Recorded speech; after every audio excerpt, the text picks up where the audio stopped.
tongunoɗen e kabaruji ɗi joni joni ko coftal ɓalli men yadude e lobbo labajo e kippo mum.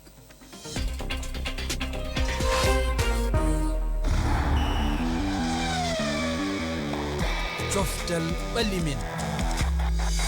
Aissatou Ly heeɗiɓe RFI Fulfulde e yewtere coftal ɓalli men fofo mon yewtere nde alat hannde nde kaliten ko haala foko koyngel yo e goɓɓodiral wondude e lumbogol ko altini janggo kawondir walla mbiyen kawgel goɓɓodiroɓe Afrik fuɗɗata to RDC leyɗe 31 ene paada e nder kawgel mamin gartu hen joni goɗɗum ko kaliten woni haala lumbogol e fuɗɗode yontere nde altini haala hamisa Ghana jaɓɓima kawgel lumbotoɓe Afrique mawɓe sukaɓe leyɗe Benin Sénégal hay Guinée keeɓi DCW mamin kal haala majjum kono noon hade nden min kalat haala éliminatoire kan kawodire ñalade tatoɓere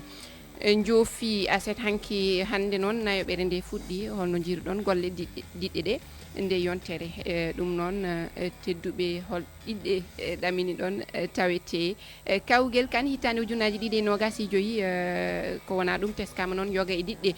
ngala dinguire notiɗe e chartiji FIFA beele wawde hawodirde e leyɗe mumen tedduɓe hono jiruɗon o alhaali ko ɗum woni toɓɓe men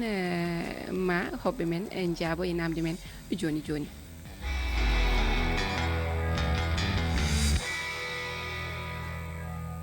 tedduɓe mi jowti on kadi mi jowti heɗɓe karallagal ngal Souleymane Ndiaye Malang Sonko mi jowti kadi hoɓɓe men Jeynaba SOW a weltanama a bismama e yewtere nde a salmitama Aissatou Ly en calmini heeɗiyankoɓe kala Aruuna DEEM a wiyama bisimilla ma anne a salmitama Aissatou en calmini ɓe gonduɗen ɗo ɓe kettiɓe en kala Umaar Sow a yewnano a wayrama yiyede nde yewtere ko noon Aissatou wona dogde noon mataw ko hajuji goɗɗi tan ɓe andi ko toon paaɗa ɗum noon mi salminima mi salmini Jeynaba e ceerno Harouna weltade kadi rendude mabɓe plateau hannde o e ko noon calminirami dendagal hettiyankoɓe ɓe ewo koye ma gartanmi konngol artata e ma tan saabu ko kawodire ñalande nayoɓere éliminatoire walla mbiyen éliminatoire kan hitande ujunnaji ɗiɗi e nogas e joyyi puɗɗima hannde eɗen mbawi wiide hannde oɗo saaha ni Burkina e Burundi ene goni e hawdirde holko kumpitiɗa hen e holko mbawɗa humpidde hen ko noon kawral mabɓe ngal gongal e fijede toon to Abidjan leydi Côte d'Ivoire e ngal yaare filmaji 73 oɗo saaha mo kaleten ko Burkina waɗi loggol gotol tawa e dande Burundi no mbiɗa ni ko kawral gotal e nder ñalamu nayaɓo mo ganduɗa kawre ɗe eɗen mbawi wiide ma jokko janggo 15 janggo mbiyen kawre 16 ina paada men gartoy e majji e sikki ala e ɗum Aissatou Burundi o e Burkina felɓodiroɓe eɗen gandi ɓe gondi e Malawi kam e Sénégal mo ganduɗa ko kay fooli nayyi e hay ndiga e kawral mabɓe ne wayno battinigal ngal ñalamu tataɓo kadi a haalini hen en gartat hen tan toɓɓen hen seeɗa saabu en jii diɗɗe ɗe loggi ɗi keewino ko wayno Sénégal Maroc Arouna ene haalanno ɗum nane Afrique du Sud Maroc e Afrique du Sud loggi ko 5 Sénégal Burkina e hoore muɗum loggi ɗi keewino loggi ɗi e keewi hanki ɗum saabi cuɓanni ɗen bandiraɓe tan ko kawre ɗe ganduɗa loggi mbaɗama ha mbayno kooci hanki ya seeɗa kawre ɗiɗi mbaɗno kono e nder kawre ɗe ɗiɗi ina wayno ko loggi sappo so rendinama Guinée waɗi ko loggi 4 e gotel e dande Éthiopie ɗum koye groupe H Maroc ko loggi 5 waɗi e dande Centrafrique ɗum ko e nder groupe B o wadde ko Maroc woni toon hoore toɓɓe 9 jogui siftinde ɓe gondi so yewti Centrafrique e Gabon kam e Lesotho ñande aljuma nde ñalɗi ñalde sappo e goho ñandede kadi ha e ñande sappo nde kawre ɗe so ndendinama woni kawre 16 kono kadi toni bitoji keewi a haali ɗum joni Côte d'Ivoire ko 4 e gotel waɗi e dande Sierra Leone groupe G Afrique du Sud 5 e haydara waɗi e dande Congo ɓen ko ka goni kono kadi 3 e haydara hakkude Benin e Rwanda ko Benin fooli Cameroun waɗi loggi 4 e gotel e dande Kenya kono kadi Algérie mantinima hakkude muɗum e Togo nde tawno ko loggi 5 e gotel ɗeɗo kawre ɓuuri yewde waɗi goɗɗe noon bituji mamin gartu e kawondire ɗi kono ko yidde wi tan no mbini bituji ɗi limotako wallay limotako mamin gartu e ko géographie waɗi to Guinée mamin gartu walla garen joni e Sénégal sabu Sénégal ne hawrindo e Malawi loggi ɗum 4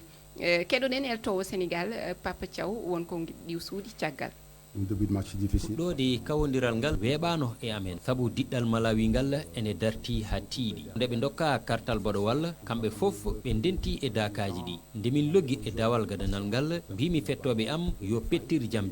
ndaara yiitude ellaji fettoɓe Malawi ɓe mbaɗi ɗum ko ɗum min kaajeno atakanɓe ɓe mbakkilo beele so kirodirɗo ma waafi bal o tan ketta hen kaljina kirodirɗo ma ko ɗum ɓe mbaɗi wiyoɓe diɗɗal Malawi ngal ala fettoɓe mawɓe mi jaɓani ɗum Malawi ko diɗɗal tiɗgal bawgal bal diɗɗal Sénégal ngal tinnima no feewi min ŋakkirano ko toɓɓere wotere gam ardade kono ɗum yawtani emin keddora kawodiral gotal ko gongo ene waɗi ellaji pewditteɗi kono mbeɗe manta fettoɓe Sénégal ɓe saabu ɓe mbaɗi ko jamirnomi Les consignes et c'est quelque chose de bien.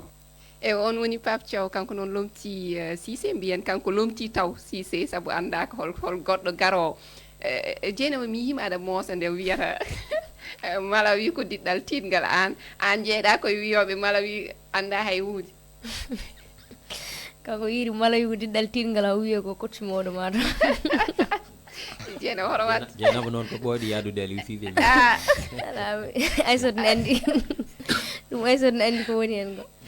Jeynaba hoto wat Malawi ko diɗɗal bawgal fettude kay sababu no fi Malawi 4 kam takano wiyeede Malawi ko diɗɗal tiɗgal an a yaw ko Sénégal fi Malawi ko amma walla an yawɗa ko eltawo kesso mi yawani kono mbeɗa andi kam gila potital ngal fuɗɗaki yimɓe ne mbiye Pape Thiaw so fi kono mi guinde mi wi fiidemo Malawi kam ko wawi fiide ɗum fof takano wiyeede ko omo wawi rokkede équipe o walla omo wawi arda ɗum saabu Malawi wona kippu mo ganduɗa Sénégal no wawi ɓetede e muɗum ko gono fi kono Malawi kadi wona kippu mawɗo kadi dañino caɗele guila e match o fuɗɗi gardien mabɓe heeɓi carton ɗum ɗon foof ene jeeyi hen ko sababude kam o fi Malawi kam 4-0 hoto takkam omo wiye Malawi ko diɗɗal tiɗgal ha ko yimɓe ne mbiya ne jogo e makko hoolare ɓuftune kam Aruuna Malawi aɗa andi noon kippeaji Afrique fof potani hade ma ñaawede he mbawɗa he wawani kawra ɓe tolnitaɓe de football kono no way fof ngol woni kawdiral makko adanal kanko hamo jaggano tan ha yo hawde nde tan hawde nde noon sabu Aliou Cissé ronkino wadde ko waynide Aliou Cissé duuɓi ɗiɗi battidiɗe walla duuɓi tati battidiɗi 2019 faade joni équipe mum nannani loggani ɗum kay hawriɗo e Malawi en hawri e Lesotho kono dañani he foti noon aɗa gandi Eswatini ari ɗo henne ni loggi en gotel Thiès la jora wonde ha arrêt de jeu nde Sénégal arti dañi gotel ɗum noon so tawi hon noon wawa ñaawede ngel pettal tan kono ham wo waɗi ho fonno wadde ho woni hawde nde e hawde tawa mo luggi heewi seeɗa o waɗi ko fonno wadde ene wayno kadi Guinée waɗi ko haani sabu Guinée kañum so daarama kawdire mum ɗiɗi ñalaaɗe gadiɗe ɗe e Guinée koko heɓano hay toɓɓere wotere ha mbiɗa sikki Guinée koko teldino walla koko hawanoni mi yejjiti kono koɓe hawanoɓe kono ngol ɗo kam ɓe tinnima kamɓe nene wayno elto mabɓe kesso ko jambare ko sagata no wawi jaggede ko sagata o foti kono noon to ɓe tolni ɗo Guinée hankadi tolnaki ɗo no foti woppirde tan hawe ha wasa yaade saabu soɓe kawanoma e ngol ɗo lawol tan hankadi jagol mabɓe coupe d'Afrique paaɗo to henneta Maroc e baɗomo wuuri o ɓe jeeytuno hen ɗum noon ɓe jawti dartinde koye mabɓe ɓe jewtino moƴƴino darde mabɓe soɓe mbaɗi ɗum noon koye ballal Cheikhou Guirassy eɗen mbawi wiide o loggi tati ɗi fof kanko loggi ɗum mi nani Guinée naaɓe mbi ballon d'or o hikka kanko heɓata ɗum yo mbat seese ɓe saabu loggi o loggiɗi e o dañi holon hen ballon d'or Afrique mato ala kay ko Afrique kay hayma Afrique woni ma jewtede feewi omo wawi noon jeeyede favori ɗum ham wa tatoɓe foɗindoɓe maw jeeye ina ɓeeni kooli koye mumen aɗa andi titre aji ɗi comptat so wona loggol ngol tan kubuji ɗi jogorɗa gañade ɗi walla leydi ma na darori he coupe wadde ko alay sagu Guinée woɗɗo coupe d'Afrique o Guinée dañani homoji wotoyani coupe d'Afrique o no wawi bonnandemo kanko sa jetti hande jeeyaɗo leydi Côte d'Ivoire nani loggi kewti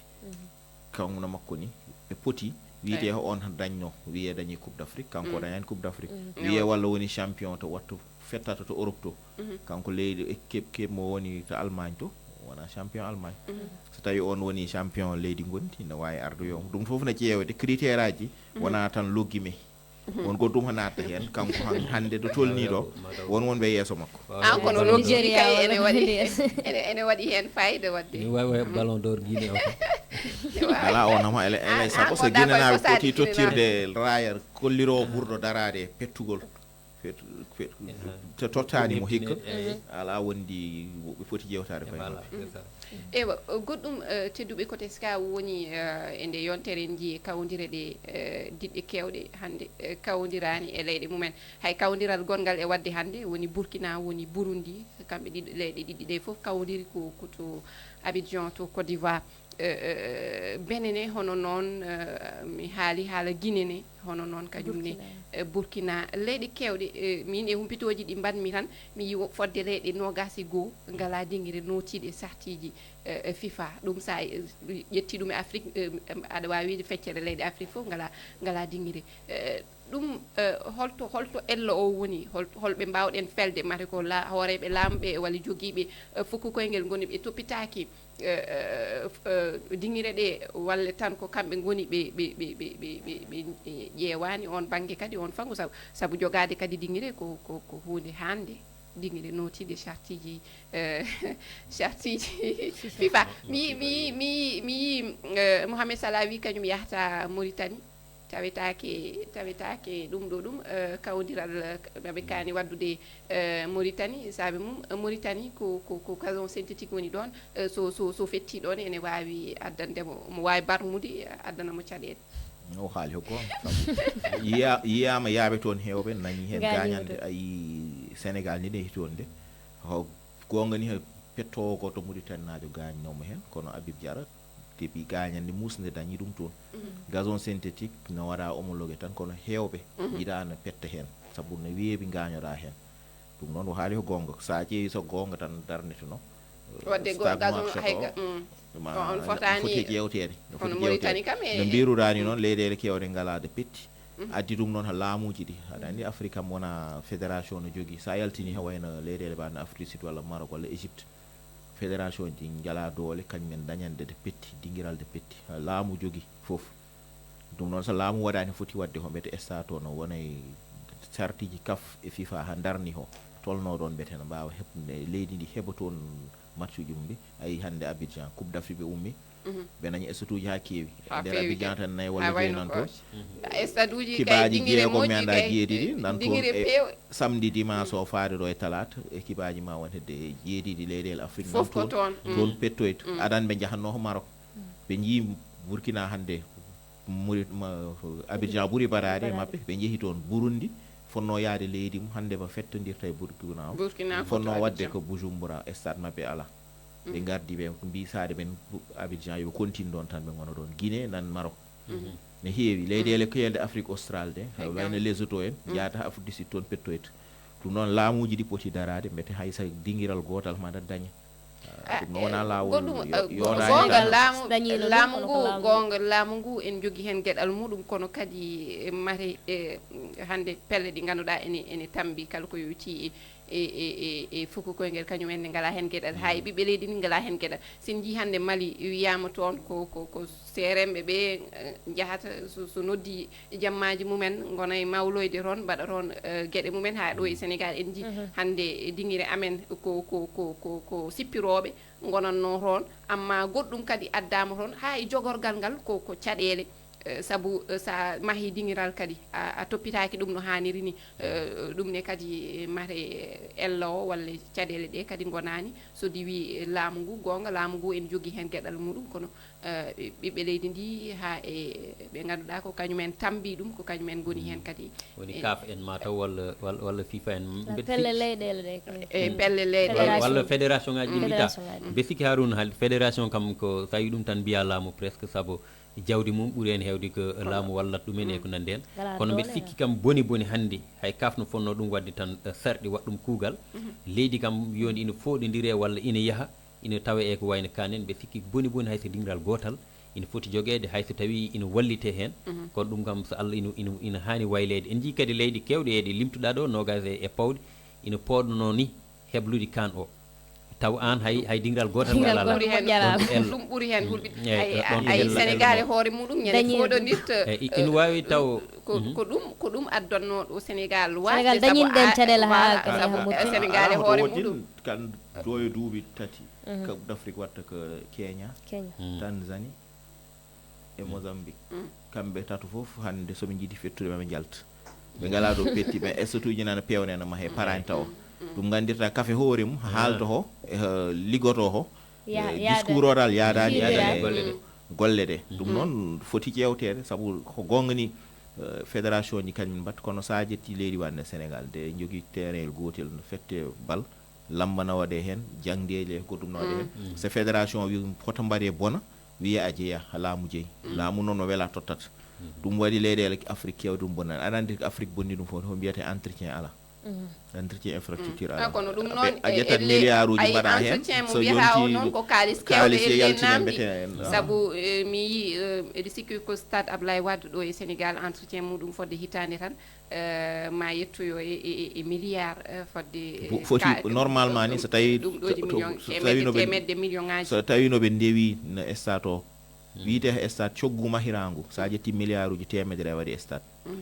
hitande fof foti tedde hen 10% montant o pour stade o waso yawde bonde hayso duuɓi sappo walla duuɓi sappo e joyi gadiɗi ɗi ɗum noon woni hande stade jetti Ablaye Wade 165 milliards mahira normalement hitande fof no fonno dañde 15 milliards pour budget entretien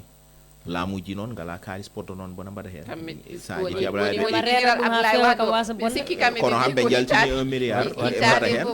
timmani ni hay milliard kañum entretien muɗum ko 850 wadde stade o fuɗɗima pundi jaggi ɗum woni laamu yaltinde ɗum 850 a wirtimomo o nattiran woodi wona laamu fof kadi wawi ɗum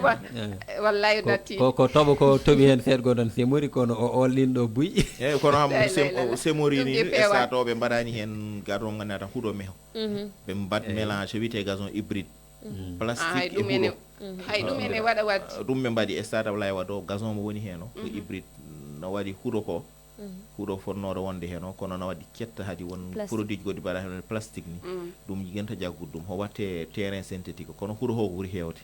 ɗum noon waɗi stade o terrain o no waɗa homologué que même stade uji que pour leyɗele ɓurde mawde Europe e club aji ɓuuri mawde Europe même stade uji ko joguiɗi gazon mo jogui ɗum waɗa ga hen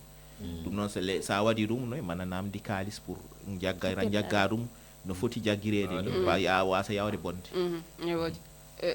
tedduɓe en payasi toɓɓere wonde hankadi saabu ƴetti eywa ko haala lumbugol kaleten yontere nde gonɗen nde kawguel lumbotoɓe Afrique waɗi to Ghana walla mbiyen waɗi Accra lamorde Ghana e ngol Sénégal heeɓi DCW 13 tawa jeenayyi ɗi mbeɗi sikki ko kangue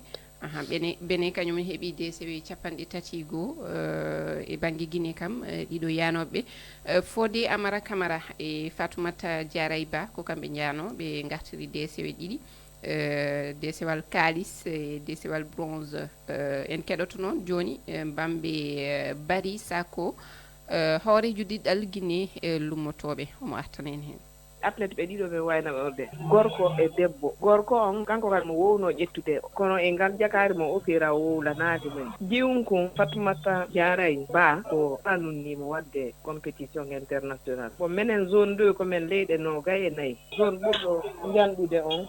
Afrique de l'Ouest e leyɗe buy Afrique centrale ƴiwum kon wakkide o waɗi 4x4 nage e ɗen leyɗe ɗon fof o heɓi ha woni ɗiɗaɓo donc ɗum waɗi ɓe jennimo médaille d'argent ko ɗum ɗon o atti heɓude après o waɗi course ji ɗuuɗuɗi e classement général ko nayaɓo yo gandi classement on ko yimɓe tato ɓe ƴettata ko ɓe ɗiɗo toon mi sikku ko jiyo iwɗo Sénégal e kanko Fatmata Diarry Ba Konti Lagine kamɓe mari duuɓi 13 luttuɓe ɓen fof e no heccimo 17 17 o gandi e waɗama yeeso tawi a waɗuno hunde nden ko wonɗa paykum nanda si tawi yihara a nooma a heɓu place président hara anda hay fi fubbagol min komi paykum mi fuɗɗi ko ɗum ara giggol ngol no ka ɓernden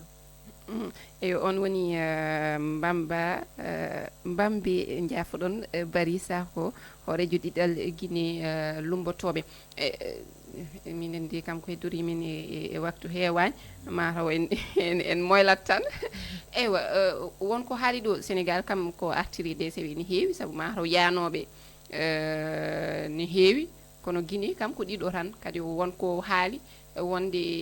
ene waɗi sukaɓe ene waɗi mawɓe e kadi fuɗɗorade lumbade nde gila e woni suku mataw ko nden ɓurata wawde golle ɗe walla gueɗe ɗe e wawde artirde DCV ɗiɗi kam mataw heewani e yiyandam ene famɗi ko kalis e ɗuma e bronze ɓe gartiri holno jiiruɗon yuɓɓingol championnat ji mbaɗi ni henne lumbogol ɗo e Afrique e yiyandam ko ɗum hunde moƴƴere kono debbo haali hen caɗele ɗe ne keewi ɓuuren ɗum tawnun ni ƴeewen tan ko wayno pijirloji aduniyankoye jofɗiɗo JO ɗum ina holla Afrique ina heddoraki heewi ina heewi foti gollude saabu min kam so wona woɓɓeɓe mi tinani so wona kam Afrique du Sud mo ganduɗa debbo mabɓe o janoɗo miiji tindi nde heeɓino toon meeɗa kanŋi e taw koye lumbam 100 métre ɗo heeɓin kadi e 100 métre ɗo neke meeɗa kalis heɓno ɓenni on ala ko Afrique dañi e on ɗon fanno e lumbam ɗam te noon Afrique wayi heewmaji ɗum noon ɓe sigi e poti jangguinede kam lumbam guila sukaɓe ɓen pamɗi saabu a yiiɗi yaade JO haɗa hawre Amérique naɓe maro no yimɓeɓe lumborto ɗo en ni wona on systéme e bo te ndiyam may ɗam ɓurtirde e ɗam lumbuto to ɗam Sénégal ene hawnide Afrique no wayi hewde maaji ni fof kono saabu sa ƴeewi kawrata toon Amérique naɓe Canada naɓe France naɓe ɓeeɗo donc ɗum ɗon won heɓare ɓe sikki guilɗo e pottiti mbaɗeni africayankoje alay saago ɗum tengtine moyen ji mbaɗe hen so ɗum ala kam golle ngala eywa Jeynaba hol miijoma hen oɗo yinani tan neɗɗo foti guila woni soko firtan ko keblugol ngol préparation foti ɓeyda tengtinede kadi le fait no waɗe ɗo e Afrique kadi ko hunde moƴƴere saabu sen mbaɗi ɗum ɗo e nder koye men ma andu ɓurɓe hen darade so yi ngol ɗo bene no ƴettiri ni kono tolno e 32 médaille ɓe keeɓi tawi hen 10 ko or Sénégal kadi kañum nene kadi heeɓi médaille uji or ma won 9 ko ɗum ɗon hunde wande fayida kono kam ko fof ko ma heble guile ɗo en saabu kala saaha eɗen daña ɗo e Afrique mais sen jalti en jeehi JO tan mondial ko caɗele kewɗe dañjen wadde ko ɗo e nder Afrique hunde foti ɓeydade dolne tidne leyɗele fof mbatten hakkillaji mumen ne waɗe championnat ji mawɗi ha yimɓe mbawa yitade koye men saabu eɗen jogui to lumbiɗen kam ene wayno e banggue goɓɓodiral ngal mataw koye ɗum wona saabu altine janggude kamɓene kawguel goɓɓodiroɓe Afrique fuɗɗata to holtoɓe mbaɗata ɗum RDC yo ko toon Sénégal noon e banggue meɗen eɗen jogui ko parnoriɗen biyeteɗo Mouhammad Tafsir Ba kanko maw tawe ngel kawguel o tawanoma ko adi ɗum kawguel gongel ha o heeɓi hen wune keɗoɗen mo won kongi ɗi suuti mi woni actuel champion du monde kickboxing joni himen ɗo min wadde préparation fi championnat d'Afrique boxe anglaise o himo heɓude Congo Kinshasa du 14 jusqu'à 27 octobre médaille d'or min faala addande Sénégal e mosiɗɗo amen Pular fof ɗo min gollude laabi 4 e journée o min gollay bimbije ɗen après midi on kañum e kikiɗe en fof min gollude min entraînade moƴƴa noon fi addugol médaille d'or o eyyi min waɗi pré joni nini min ƴetti médaille d'or koron ɗum ɗon ɓurno sattude joni min yaade fi addugol médaille africain on kadi min wona champion d'Afrique inchallah. Inchallah so Allah jaaɓi Mouhammad Tafsir Ba kiɗiɗen ɗo ene wayno noon kanko ene ɗamina wooda ko heeɓi ɗi ngel kawgel o wi ko laaɓi nayyi e ñalawma o eltato. eyyi kanko mo paari no fewi mboɗo sikki saabu ho umme championnat du monde kickboxing aɗa andi kanko waɗa kickboxing waɗa MMA mo waɗa kewde dal mo waɗa hen ma won nayyi walla joyyi fate sport de combat jom waɗɗum mais yahora noon wooda ho artiri saabu ngo wattidi yaade nde o dañino médaille hikka nene yimen jogui yakar no fewi e makko mboɗo sikki noon o paari no fewi yaade médaille. Allah wawi heɓa woni tedduɓe eɗen mbawi wiide ko ɗum timmini yewtere nde min jetti on heɗogol mon lobbol min jetti heɗɓe karallagal ngal Souleymane Ndiaye hande henno e jamɗe ɗe kanko e Malang Sonko min jetti hoɓɓe men yewtidiɓe men Aruuna DEEM Jeynaba SOW ha e Umaar Sow on jettama tedduɓe ononne min mbi on walla min dokki on aadi alat arore e toɓɓere wonde on jarama.